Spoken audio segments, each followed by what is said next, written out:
الله من الشيطان الرجيم. بسم الله الرحمن الرحيم. أفتطمعون أن يؤمنوا لكم وقد كان فريق منهم يسمعون كلام الله ثم يحرفونه من بعد ما عقلوه وهم يعلمون. وإذا لقوا الذين آمنوا قالوا آمنا وإذا خلا بعضهم إلى بعض قالوا أتحدثونهم بما فتح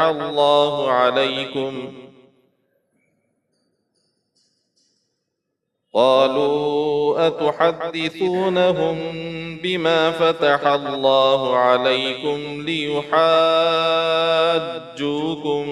به عند ربكم أفلا تعقلون. أولا يعلمون أن الله يعلم ما يسرون وما يعلنون.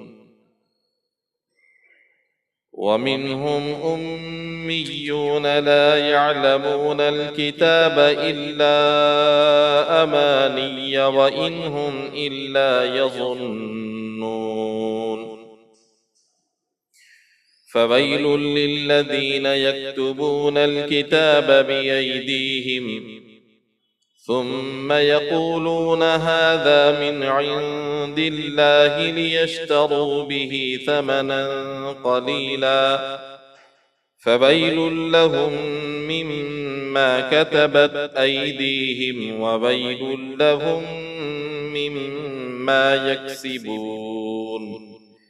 وقالوا لن تمسنا النار إلا أياما معدودة قل أتخذتم عند الله عهدا فلن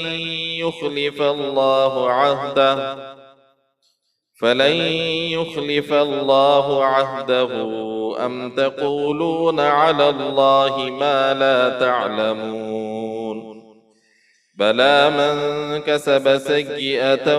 وأحاطت به خطيئته فأولئك أصحاب النار هم فيها خالدون. والذين آمنوا وعملوا الصالحات أولئك أصحاب الجنة هم فيها خالدون. صدق اللہ العظیم.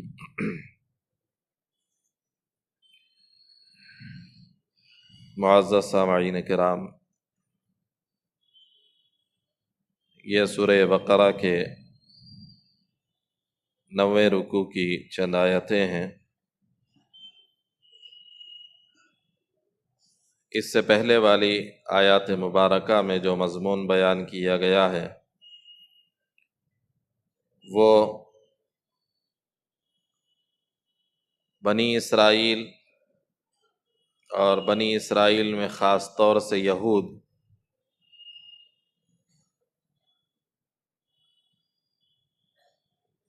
یہ لوگ اللہ رب العزت کی نافرمانی میں، اللہ رب العزت کے حکموں کی خلاف ورزی میں جو شرارتیں کیا کرتے تھے، جتنا حد سے آگے بڑھے ہوئے تھے، اللہ نے اس کا تذکرہ کیا. اس تذکرے میں خاص طور سے ایک واقعے کو اللہ نے بیان کیا گزشتہ رکوع میں کہ ایک شخص کا قتل کر دیا گیا. قاتل کا پتہ نہیں چل رہا تھا. حضرت موسیٰ علیہ نبینا وعلیہ الصلاۃ والسلام کے پاس میں مقدمہ پیش کیا گیا اور ان سے درخواست کی گئی کہ اللہ رب العزت سے دعا کریں کہ اللہ رب العزت قاتل کا پتہ بتا دے۔ اللہ رب العزت کی طرف سے حکم ہوا کہ ایک گائے کو ذبح کیا جائے، پھر مقتول کے کسی حصے سے ذبح کی ہوئی گائے کا گوشت لگایا جائے تو مقتول زندہ ہو کے قاتل کا نام بتائے گا، پھر دوبارہ موت اس پہ طاری ہو جائے گی۔ اللہ کا یہ حکم تھا، آسانی کے ساتھ اس کو پورا کیا جا سکتا تھا، لیکن ان لوگوں نے اپنی طرف سے بہت ساری باتیں حضرت موسیٰ علیہ السلام کے سامنے پیش کی۔ پہلے تو یوں کہا کہ آپ ہم سے مذاق کر رہے ہیں۔ حضرت موسیٰ نے کہا کہ نعوذ باللہ، پیغمبر اور مذاق یہ تو ہو نہیں سکتا، میں کیوں مذاق کروں، اللہ کا حکم ہے۔ تو پھر پوچھنے لگے کہ قاتل کے پتہ لگانے سے گائے کے ذبح کرنے کا کیا تعلق ہے؟ یہ کوئی ایک نئی چیز ہوگی جو گائے جیسی ہوگی، یا نام اس کا گائے ہوگا، چیز کوئی اور ہوگی۔ معلوم کیا ان لوگوں نے کہ وہ کیا ہونا چاہیے، کیا چیز ہے وہ۔ اللہ نے جواب دیا کہ وہ تو گائے ہی ہے، تم پوچھ رہے ہو تو ایسی گائے لے لو جو بالکل نہ بوڑھی ہو اور نہ بالکل بچہ ہو، درمیانی عمر کی گائے لے لو، اس کو ذبح کر دو۔ پھر پوچھا کہ بات ابھی سمجھ میں نہیں آئی، کیا وہ کوئی مخصوص رنگ کی ہوگی؟ آخر اس کا تعلق اس سے کیا ہے، سمجھ میں نہیں آ رہا تھا ان کو۔ کام اللہ رب العزت کا حکم پورا کرنا تھا، بجائے اس کے کہ اللہ کے بتائے ہوئے حکم کو پورا کرتے، نئی نئی شقیں اپنی طرف سے پوچھنے لگے۔ اللہ نے اس کا جواب دیا۔ پھر پوچھا، لیکن پوچھنے میں تھوڑی سی احتیاط کرتے ہوئے یہ بات کہہ دی کہ انشاءاللہ اب کی بار بات سمجھ میں آ جائے گی ہماری، ایک اور مرتبہ پوچھ لیں کہ وہ گائے کیسی ہونی چاہیے۔ تو حضرت موسیٰ نے پوچھا تو اللہ کی طرف سے جواب آیا کہ گائے ایسی ہو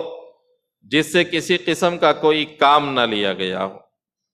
کوئی محنت اس سے نہ لی گئی ہو، نہ کھیت میں وہ ہل کے لیے کام لیا گیا ہو، نہ کھیتوں کو سیراب کرنے کے واسطے پانی کے لیے اس کو استعمال کیا گیا ہو، نہ اس کے اوپر کوئی نشان اور داغ ہو، صاف ستھرا بہترین رنگت والا، نہ بالکل بوڑھا نہ بالکل بچہ، ایسا جانور ذبح کرنا ہے۔ پھر ان لوگوں نے کہا کہ ہاں اب ہماری بات سمجھ میں آئی، ڈھونڈتے ڈھونڈتے اس جانور کو پایا، پھر ذبح کیا۔ اللہ فرما رہے ہیں کہ ان کے سوالات سے، ان کی باتوں سے ایسا محسوس ہو رہا تھا گویا وہ اس حکم کو پورا نہیں کریں گے، لیکن ان لوگوں نے پورا کیا۔ قاتل کا پتہ چلا کہ مقتول کے بھتیجے ہی نے جائیداد کی خاطر، مال و دولت کی خاطر، اس کی لڑکی سے نکاح کی خاطر اپنے چچا کا اس نے قتل کر دیا تھا۔ معلوم ہو گیا۔ اللہ نے دو سبق اس میں بیان فرمائے، ایک تو یہ ہے کہ اللہ کے حکم کو پورا کرنا چاہیے، اور دوسرے یہ ہے کہ موت کے بعد اللہ کیسے اٹھائیں گے وہ بھی اس میں اللہ نے بتا دیا۔ مقتول مرا ہوا تھا، گائے کا جیسے ہی ٹکڑا لگایا گیا وہ زندہ ہو گیا، پھر دوبارہ موت طاری ہو گئی۔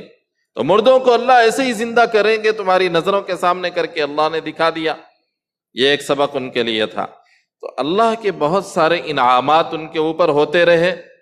ان لوگوں نے ہمیشہ اللہ رب العزت کے حکموں کی خلاف ورزی کی۔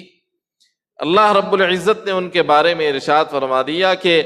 یہ سب ہونے کے باوجود بھی ان کے دل اتنے سخت رہے اللہ رب العزت کے حکموں کو پورا کرنے کے معاملے میں کہ یہ پتھر سے بھی گزرے ہو گئے، پتھر سے زیادہ سخت ان کے دل ہو گئے، بات ماننے کا جذبہ ان کے اندر نہیں رہا۔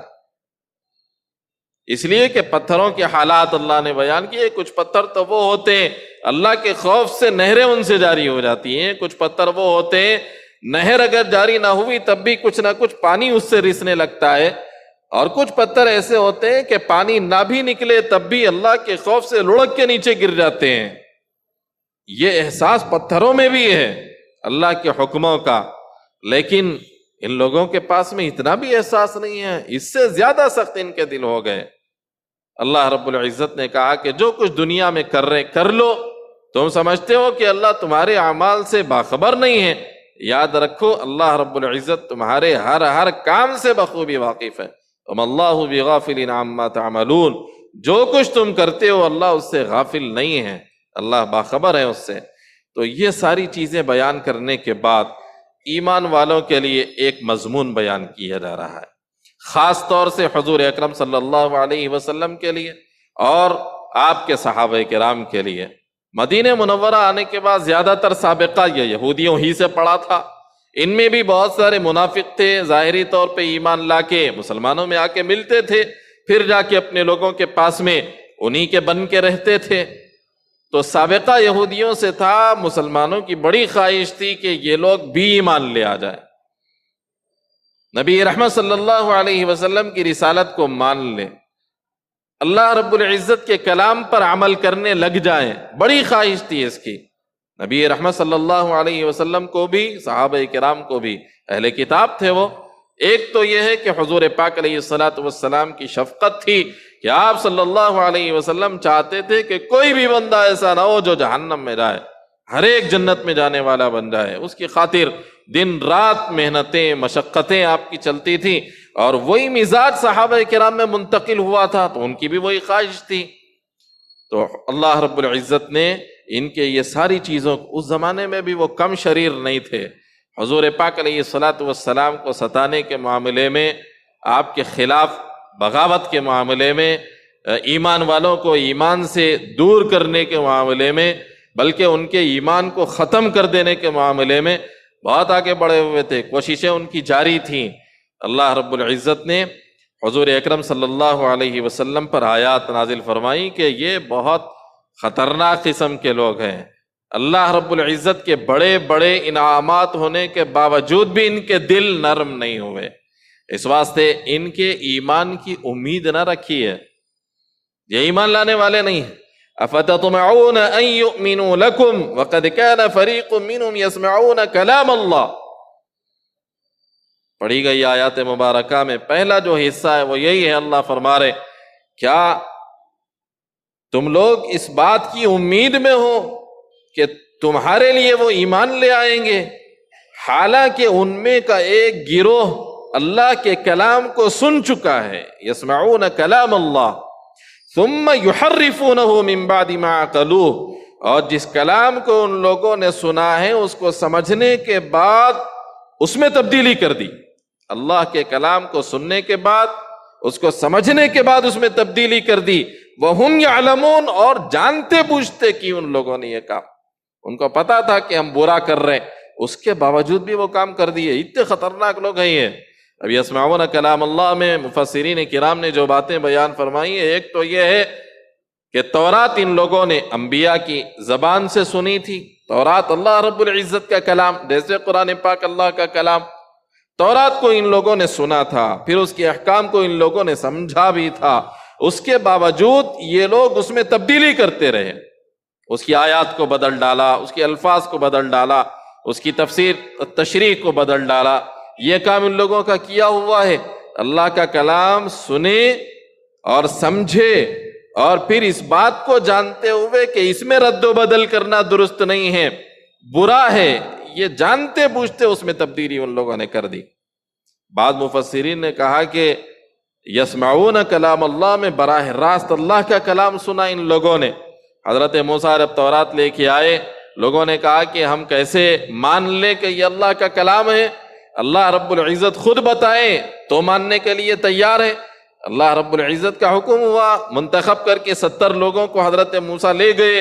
ان لوگوں سے غسل کرایا گیا، روزہ رکھوایا گیا، سجدہ کرایا گیا، سجدے میں جانے کے بعد اللہ کا کلام ان لوگوں نے سنا، اللہ رب العزت نے ان سے کلام کیا۔ تو اللہ کا کلام سنیں براہ راست بلا واسطہ، سننے کے بعد اس کو سمجھا بھی کہ یہ اللہ ہی کا کلام ہے اور کیا اللہ نے کہا ہے، ساری باتیں سمجھنے کے بعد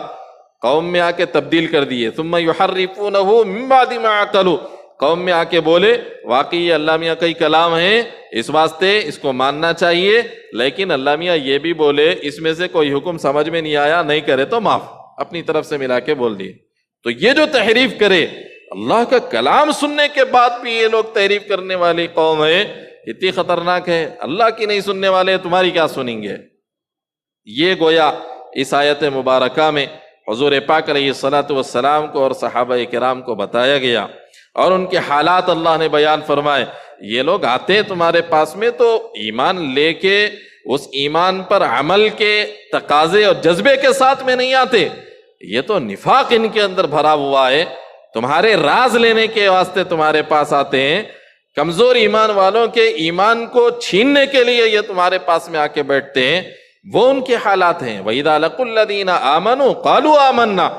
جب یہ یہودی منافق تمہارے پاس یعنی ایمان والوں کے پاس میں آتے ہیں، ان سے ملاقات کرتے ہیں تو کہتے ہیں ہم ایمان لے آئے۔ وَإِذَا خَلَا بَعْضُهُمْ إِلَى بَعْضٍ، اور جب وہ آپس میں ایک دوسرے کے پاس میں چلے جاتے ہیں، تنہائی میں ایک دوسرے سے ملتے ہیں اور وہاں پہ بولتے ہیں ہم تمہارے ساتھ میں ہیں، جیسے قالوا انا معکم اس سے پہلے بیان کیا۔ اور وہاں ایک دوسری بات یہاں پر اللہ نے بیان فرمائی، وہ یہ ہے کہ تنہائی میں مل کے جا کے بول دیتے ہیں ہم تمہارے ہی ساتھ ہیں، وہاں تو جا کے ہم ایسے ہی بیٹھ رہے ہیں، ان سے بات کر رہے ہیں، ان کو قریب کرنے کی کوشش کر رہے ہیں، ان کے راز حاصل کرنے کی کوشش کر رہے ہیں، کمزور ایمان والوں کو بھٹکانے کی کوشش کر رہے ہیں، اس واسطے جا رہے ہیں ہم ان کے پاس میں۔ لیکن جو لوگ ذرا کتاب ان کی کتاب سے زیادہ واقف نہیں تھے، تورات کا علم جن کے پاس میں زیادہ نہیں تھا، اور اپنے علماء سے وہ لوگ سنتے تھے کہ تورات میں یہ لکھا ہوا ہے، تورات میں وہ لکھا ہوا ہے، تورات میں قرآن کے بارے میں، تورات میں حضور اکرم صلی اللہ علیہ وسلم کے بارے میں بشارتیں، یہ ساری چیزیں سنتے تھے، تو مسلمانوں کو قریب کرنے کے واسطے آ کے خوشامد کے لیے بول دیتے تھے کہ ہماری کتاب میں بھی تمہارے پیغمبر کا تذکرہ ہے،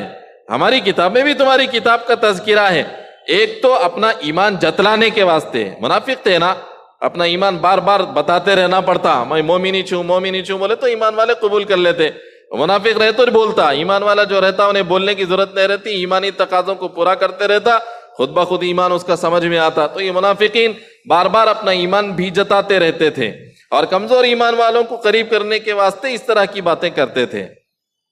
تو یہ جو ان کے سردار ہوتے تھے، بڑے لوگ ہوتے تھے، اکیلے میں جا کے ان سے ملے تو بولتے بھائی جا کے مل رہے تو مل رہے ہیں، یہ سب باتیں کہیں کو سنا رہے ہیں، ہماری کتاب میں تمہارے پیغمبر کا تذکرہ، ہماری کتاب میں تمہاری کتاب کا تذکرہ ہے، اگر تم لوگ بول دیے، ہم لوگ چھپا رہے ہیں، اس کو نہیں بول رہے نا، لوگ ایمان لا لیں گے، قریب ہو جائیں گے ان کے، اس واسطے ہم ان کو بول رہے ہیں، ہم چھپا رہے، تم جا کے کیوں سنا رہے؟ تم اگر سنا دیے تو اللہ قیامت میں پکڑ لیتے۔ ان کو معلوم تھا، اس کے باوجود یہ لوگ ایمان نہیں لائے، اللہ کے پاس میں حجت پیش کرتے، اس واسطے وہاں گئے تو خوشامد میں بھی ذرا اپنے باتیں ہر چیز مت بیان کرو، چھپانے کے باتیں چھپا کے رکھو۔ قالوا وَإِذَا خَلَا بَعْضُهُمْ إِلَى بَعْضٍ، جب ان میں کے بعض سے تنہائی میں ملاقات کرتے ہیں، قالوا تو وہ سردار بڑے لوگ جن سے جا کے یہ ملتے ہیں، وہ لوگ بولتے ہیں أَتُحَدِّثُونَهُمْ بِمَا فَتَحَ اللَّهُ عَلَيْكُمْ، تمہاری کتاب میں ان کے بارے میں اللہ نے جو چیزیں بیان کی ہیں وہ ان سے تم کیوں بیان کر رہے ہو؟ لِيُحَاجُّوكُمْ بِهِ عِنْدَ رَبِّكُمْ، ان باتوں کے ذریعے سے تمہارے رب کے پاس تمہارے خلاف وہ دلیل پیش کر دیں گے کہ معلوم رکھ کے بھی یہ لوگ ایمان نہیں لائے، معلوم رکھ کے بھی یہ لوگ رسالت کو قبول نہیں کرے، معلوم رکھ کے بھی یہ لوگ کتاب پہ عمل نہیں کرے، یہ حجت اللہ کے سامنے پیش کر دیں گے، اللہ جا کے نہیں بولنا ان کے پاس۔ افلا تعقلون، ان کو بولے سمجھ نہیں ہے تمہارے کو کیسی بات کرنا کیسی بات نہیں کرنا، کس کے سامنے کیا بولنا کس کے سامنے کیا نہیں بولنا، اتنا بھی نہیں معلوم ہے تم لوگ، یہ بولتے اپنے ساتھیوں کو۔ یہ ان لوگوں کا حال ہے۔ اللہ فرما رہے تم لوگ آپس میں کتنا بھی بول لو، کتنا بھی چھپا لو، اللہ میاں کو نہیں معلوم کیا؟ اولا یعلمون ان اللہ یعلم ما یسرون وما کیا وہ لوگ نہیں جانتے اس بات کو کہ اللہ رب العزت تو جانتے ہیں ہر چھپی ہوئی ہر کھلی ہوئی چیز کو، ما یسرون وما یعلنون، وہ لوگ جو بھی چھپا کے رکھتے وہ بھی اللہ جانتے ہیں، جو لوگ وہ ظاہر کرتے ہیں وہ بھی اللہ جانتے ہیں۔ تم بولے تب بھی اللہ رب العزت کو سب معلوم ہے، تم نہیں بولے تب بھی اللہ کو سب معلوم ہے، تمہارے خلاف دلیل تو وہاں پہلے سے ہی لکھی ہوئی موجود ہے، یہ لوگ بولے تو دلیل بن کے پھر تمہارے کو سزا ملنے والی، ایسا مسئلہ ہی نہیں ہے، اللہ رب العزت کے سامنے تو ساری چیزیں واضح ہیں۔ وَمِنْهُمْ أُمِّيُّونَ لَا يَعْلَمُونَ الْكِتَابَ إِلَّا أَمَانِيَّ وَإِنْهُمْ إِلَّا يَظُنُّونَ، پڑھے لکھوں کا حال تھا یہ، یہودیوں میں جو بے پڑھے لکھے تھے ان کے بارے میں اللہ فرما رہے ہیں وَمِنْهُمْ أُمِّيُّونَ، انہی یہودیوں میں منافقوں میں کچھ وہ تھے جو ان پڑھ تھے، لا يعلمون الکتاب، کتاب کو نہیں جانتے تھے، الا امانیہ، سوائے اس کے کہ ان کی اپنی کچھ آرزوئیں، تمنائیں، ان کے اپنے خیالات تھے، توہمات تھے، وَإِنْهُمْ إِلَّا يَظُنُّونَ، اور صرف وہ خیالات ہی میں زندگی گزارتے تھے۔ جاہل ناواقف قسم کے جو لوگ ہوتے نا، علم جن کے پاس میں نہیں ہوتا، وہ لوگ دین ہر ایسی چیز کو سمجھ لیتے جس کے ذریعے سے دینی کوئی کام ان کو سمجھ میں آ جاتا، اس کو دین سمجھ لیتے۔ جاہل لوگوں کو جو پٹی پڑھا دیے وہ پڑھ لیتے، یہ کام دین کا ہے، ہاں چلو یہ دین کا ہے، ایسا کام کرنا یہ دین کا ہے، چلو ہاں یہ کام دین کا ہے، تھوڑا سا اس کی شکل صورت دین جیسی بنا کے پیش کر دو، اسی کو دین سمجھ لیتے۔ اگر ان کو یہ بول دیے کہ تمہارے کو کچھ بھی کرنے کی ضرورت نہیں ہے، تم جو ہے نا سال میں ایک دن ایک وقت کی نماز پڑھ لو، پورے نمازہ ختم، جیسا چلتا نا رمضان کے آخری میں، رمضان کا آخری عشرہ آتے ہی میسیجات شروع ہو جاتے، وہ آخری جو جمعہ رہتا وہ جمعہ کو یہ پڑھ لیے، جتنے نمازہ قضا ہوئے تھے پورے معاف، ایک پٹی پڑھا، ناواقف آدمی سمجھ لے کے عمل کر لیتا اس کے اوپر، راتاں ہے سمجھو، مقدس راتاں ہے، یہ رات میں ایسا کر لیے تو یہ ملنے والا ہے، ویسا کر لیے وہ ملنے والا، خیالات ہیں، یہ خیالات پکا دیے جاتے ہیں، دینی صورت میں پیش کیے جاتے ہیں، لوگ اس پہ عمل کرنے لگ جاتے ہیں۔ یا جاہل پیر جاہل مریدوں کو بول دیتے ہیں کچھ بھی کرنے کی ضرورت نہیں ہے، سال میں ایک بار ہمارے پاس میں جو پروگرام ہوتا ہے اس میں شرکت کرنا، نذرانہ پیش کر دینا، اور کچھ کرنے کی ضرورت نہیں ہے، قیامت میں ہمارا دامن پکڑ لے کے چلنا ہمارے ساتھ۔ پٹی پڑھا دیے، ناواقف آدمی، جاہل قسم کا آدمی ہے، چلے آتا اس کے۔ تو یہ یہودیوں میں ہر قوم میں رہتے وہ لوگ، یہودیوں کے ویسے لوگوں کا حال اللہ بیان کر رہے ہیں۔ کتاب کا علم ان کے پاس میں نہیں ہے، لیکن کتاب جاننے والے لوگوں نے ان کے ذہنوں میں جو چیز بٹھا دی وہی خیالات پکاتے رہتے، اور انہی خیالات میں زندگی گزارتے رہنے والے لوگ بھی ہیں، وہ لوگ بھی اس میں شامل ہیں۔ تو یہ حالات یہودیوں کے اللہ نے بیان فرمائے، اس کے بعد میں علماء کے بارے میں فرمایا، ان کی کتاب کے جاننے والوں کے بارے میں فرمایا، فَوَيْلٌ لِّلَّذِينَ يَكْتُبُونَ الْكِتَابَ بِأَيْدِيهِمْ، ہلاکت ہے، بربادی ہے، ویل ہے ان لوگوں کے لیے جو کتاب کو اپنی ہاتھوں سے لکھتے ہیں، ثُمَّ يَقُولُونَ هَذَا مِنْ عِنْدِ اللَّهِ، پھر وہ لوگ بولتے ہیں کہ یہ اللہ رب العزت کی طرف سے بتائی ہوئی بات ہے، نعوذ باللہ من ذلک۔ تحریف کر کے تورات میں اپنی طرف سے حکم بدل کے لکھتے ہیں، پھر بولتے ہیں کہ اللہ کی بات ہے، اللہ کا حکم ہے، اعوذ باللہ۔ اس طرح کے کام ہیں ان کے، ایسا کرنے والوں کے لیے ہلاکت اور بربادی، ویل ہے۔ ویل ہلاکت اور بربادی ترجمہ بھی کیا جاتا ہے،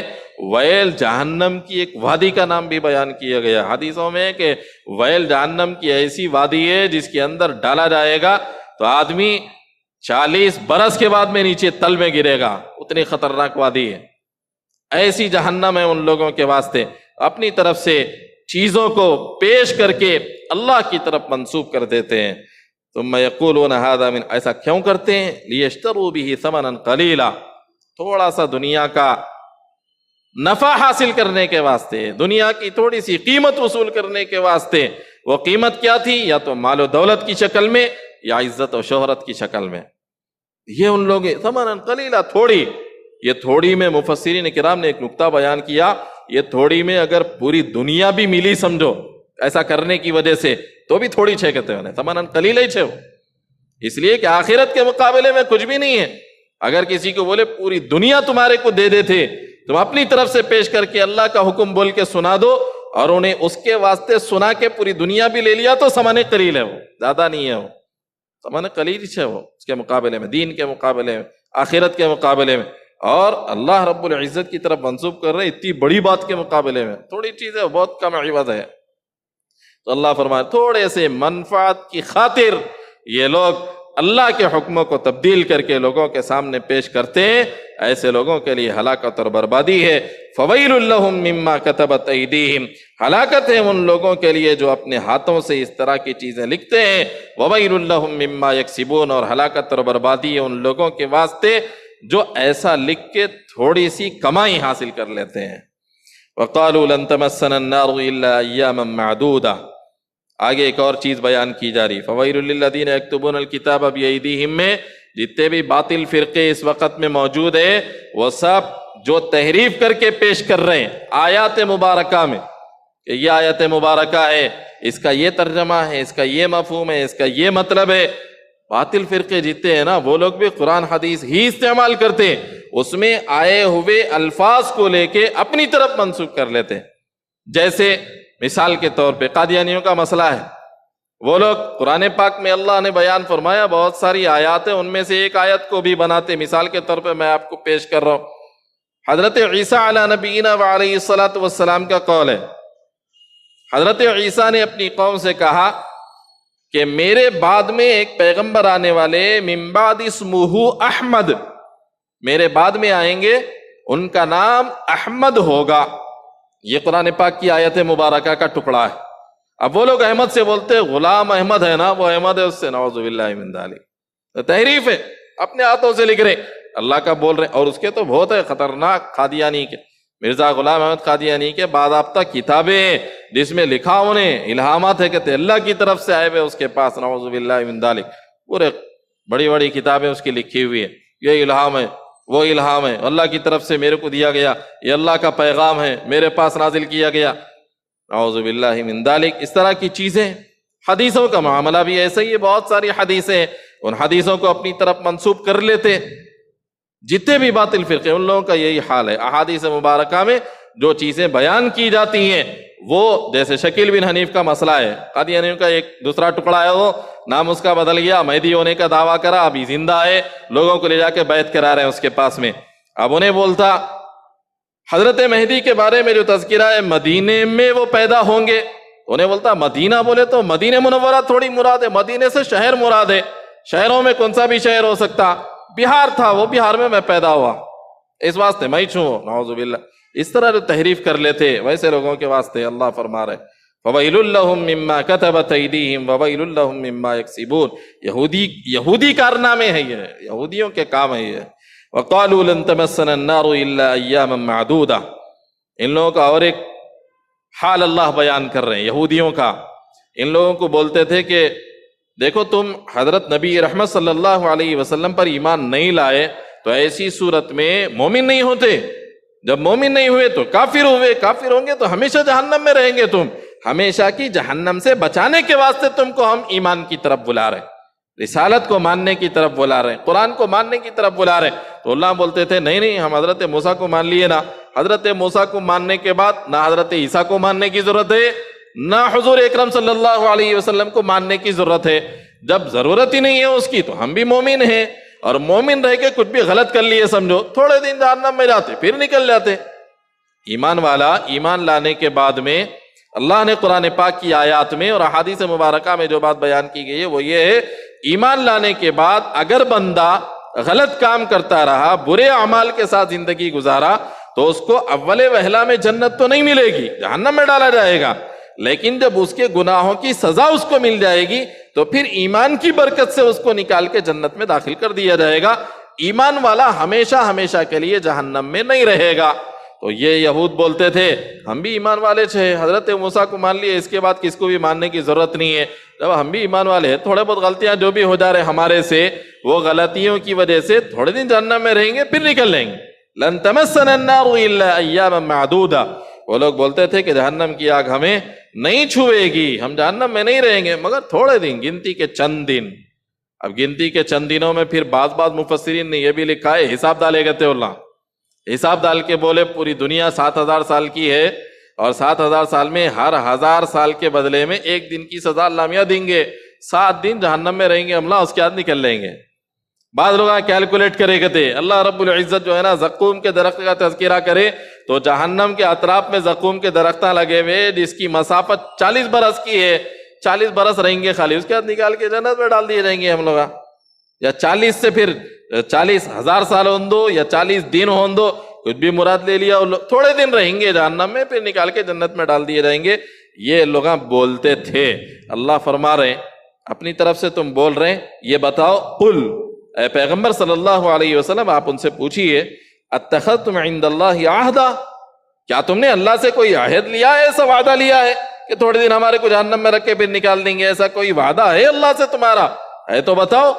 فَلَن يُخْلِفَ اللَّهُ وَعْدَهُ، ایسا وعدہ کہ اللہ جس وعدے کی خلاف ورزی نہ کرے، ایسی کوئی دلیل تمہارے پاس موجود ہے؟ یا ام تقولون علی اللہ ما لا تعلمون، یا پھر اللہ پر ایسی باتیں تم اپنی طرف سے بول رہے ہو جن کو تم جانتے ہی نہیں، جو چیز جانتے نہیں، یا تو وہ اللہ کی طرف منسوب کر رہے یا پھر اگر تمہارے پاس ایسا کوئی معاہدہ ہے تو ہم کو دکھاؤ. دونوں چیزیں بھی نہیں ہیں. جو چیز معلوم ہی نہیں ہے ویسی باتیں ہاں کریں.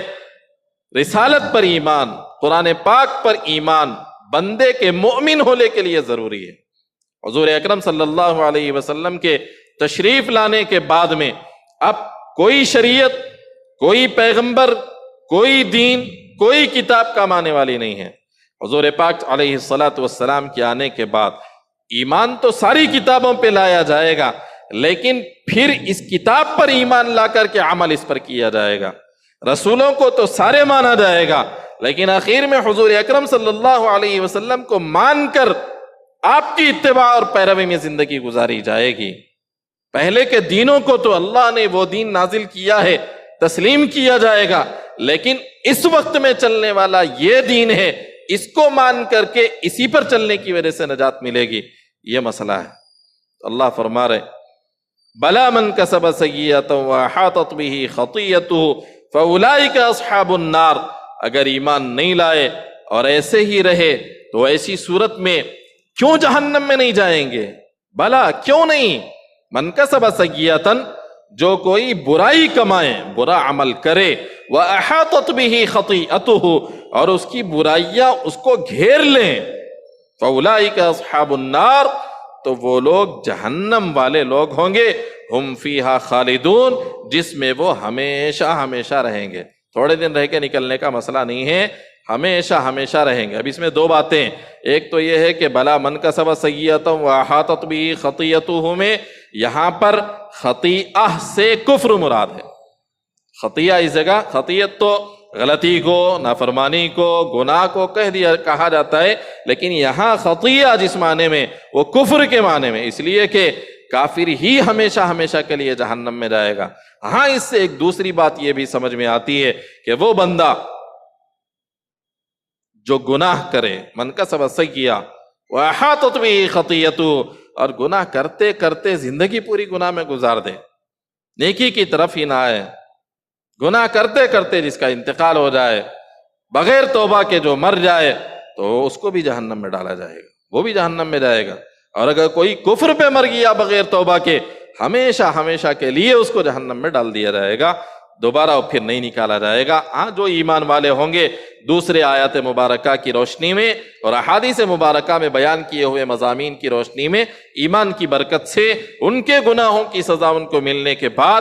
نکال کے پھر جنت میں داخل کیا جائے گا، ہمیشہ کے لیے ان کو نہیں رکھا جائے گا. جہاں تک کہ یہود کی بات ہے جو کہتے ہیں کہ ہم چند دن جہنم میں رہیں گے پھر نکال دیے جائیں گے، ان کا یہ بولنا غلط ہے، اس لیے کہ یہ لوگ پیغمبر پر ایمان لائے ہوئے نہیں ہیں، قرآن پر عمل کرنے والے نہیں ہیں، نہ قرآن کو ماننے والے نہ پیغمبر کو ماننے والے. جب دونوں کو نہیں مانے تو یہ مومن نہیں ہے، مومن نہیں ہے تو کافر ہے، کافروں کے لیے ہمیشہ ہمیشہ کی جہنم ہے. اور قرآن پاک کا خاص انداز کہ جہاں جہاں سزا کا تذکرہ یا جہنم کا تذکرہ، اکثر اللہ رب العزت فوراً پھر انعام کا اور جنت کا تذکرہ فرماتے ہیں. یہاں بھی وہی بات ہے، جہنم کا تذکرہ ہوا، ہمیشہ ہمیشہ ان کے لیے جہنم بتا دی گئی، تو فوراً اللہ نے ارشاد فرمایا والذین آمنوا وعملوا الصالحات. ہاں وہ لوگ جو ایمان لائیں گے اور اعمال صالحہ کریں گے. خود یہ یہود بھی حضور پاک علیہ الصلاۃ والسلام کے جو زمانے کے یہود تھے،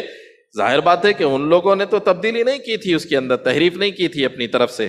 ان لوگوں نے تو اللہ کا کلام براہ راست نہیں سنا تھا، لیکن اللہ نے بیان کیا، بیان کرنے کے بعد ان کو تنبیہ فرمائی کہ دیکھو تمہارے یہ آبا و اجداد ہیں، اگر تم ان کی باتوں کو تسلیم کر کے اس کی تصدیق کرو گے تو تم بھی ویسے ہی شمار کیے ہو جاؤ گے، اس لیے کہ تم اس کا انکار ہی نہیں کر رہے، اس کو سچ سمجھ رہے، اس لیے تمہارا بھی حال ویسا ہی ہے، تمہارے لیے بہتری اس میں ہے. ہمیشہ ہمیشہ کی جہنم سے بچنے کا راستہ یہ ہے، ایمان لے آؤ. والذین آمنوا، اب بھی اگر ایمان لاؤ گے، وعملوا الصالحات، اعمال صالحہ کرو گے، اولئک اصحاب الجنہ، یہ لوگ جنت میں داخل ہونے والے ہیں، ہم فیہا خالدون، وہ اس میں ہمیشہ ہمیشہ رہیں گے. جہنم میں رہنے والے ہمیشہ ہمیشہ، جنت میں رہنے والے ہمیشہ ہمیشہ، دونوں کا تذکرہ اللہ رب العزت نے اس میں فرمایا. یہودیوں کی کارستانیاں، ان کے کارنامے یہ بیان کر کے حضور اکرم صلی اللہ علیہ وسلم اور صحابہ کرام کو تسلی ایک گونا دے دی گئی کہ دیکھو اب یہ ایمان والے لانے والے نہیں ہیں، آپ لوگوں کی جو محنتیں، جو مشقتیں، ان کے پیچھے جو کاوشیں چل رہی ہیں، اس کی وجہ سے زیادہ غمگین ہونے کی ضرورت نہیں ہے۔ یہ لوگ تو اتنے گئے گزرے ہیں، ان کے دل پتھر سے زیادہ سخت، اور یہ اتنے خطرناک ہیں، اللہ کا کلام سن کے بھی ماننے کے لیے تیار نہیں ہے۔ اگر آپ کی بات مانتے نہیں ہیں تو کوئی حرج کی بات نہیں ہے، زیادہ پریشان مت ہو۔ تسلی والا مضمون بھی اس میں ہے، اس کے ساتھ ساتھ ان کے حالات بیان کر کے امت کو متوجہ کرنا ہے قیامت تک کے۔ دیکھو یہ یہودیوں کے کارنامے ہیں، جن کارناموں کی وجہ سے آخرت میں ہمیشہ ہمیشہ کے لیے جہنم میں جانے والے، اگر کوئی اس طرح کے کام کرے گا وہ بھی انہی کے ساتھ میں رہے گا۔ اس کے برخلاف جو ایمان لا کے اعمال صالحہ کے ساتھ زندگی گزارے گا، ہمیشہ ہمیشہ کے لیے اللہ رب العزت کی طرف سے بہترین نعمتوں والے باغات ان کو عطا کیے جائیں گے۔ اس کی فکر کر کے اپنے آپ کو جنت کا مستحق بنانے کی کوشش کرنا چاہیے۔ حق تعالیٰ جل شانہ ہم سبوں کو صحیح علم و عمل کی توفیق عطا فرمائے۔ اللہم صلی علی سیدنا محمد وعلی آل سیدنا محمد وبارک وسلم۔ اللہم انت السلام ومنک السلام، تبارکت یا ذا الجلال والاکرام۔ ربنا ظلمنا انفسنا وان لم تغفر لنا وترحمنا لنکونن من الخاسرین۔ یا حی یا قیوم برحمتک نستغیث، اصلح لنا شأننا كله ولا تکلنا الى انفسنا طرفة عین۔ اللہم انا نسألک الجنة ونعوذ بک من النار۔ یا مثبت القلوب ثبت قلوبنا على دینک، یا مصرف القلوب صرف قلوبنا على طاعتک۔ رب اغفر وارحم وانت خیر الراحمین، وصلی وسلم وبارک علی سید المرسلین، الحمد للہ رب العالمین۔